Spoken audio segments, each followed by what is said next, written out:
இன்னைக்கு மேல போறேன், உதிர்ந்த பிஞ்செல்லாம் ஒட்ட வைக்கிறேன். வச்சு மேல வச்சு.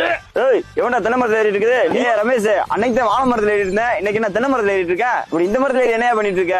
என்ன எவனாலும் ஏமாத்த முடியாது. என்ன கேன பையன் நினைச்சிட்டு இருக்கீங்களா? இந்த உதிர்ந்த பிஞ்செல்லாம் எப்படி ஒட்ட வைக்கிறேன்னு மட்டும் பாரு. ஓ, ஒட்ட வைக்கிறீங்களா? ஆனா பாட்டா செபிக்காளா? யோ, என்ன கிண்டல் அடிச்சுக்கிட்டு இருக்கியா நீ? யோ, முதல்ல கீழே இறங்கியா. பொறுமாப்ல வரேன். ஏயா, இந்த பிஞ்சு காய் விழுந்திருக்காயா, மரத்துல போய் ஒட்ட வைக்கிறேன்னு போய் ஏறிட்டு இருக்க? ஆமா. நீ பழனிக்கே பால் காவடி எடுத்தாலும் இதை ஒட்ட வைக்க முடியாதியா? ஏய், அப்ப தென்னை பிஞ்செல்லாம் உதிர்ந்துகிட்டே இருக்காது, நான் என்னையா பண்றது? இது மாதிரி உன் தென்னையில பிஞ்சு உதுறதுக்கு போரான் சத்து பற்றாக்குறனாலதான் உதுருது.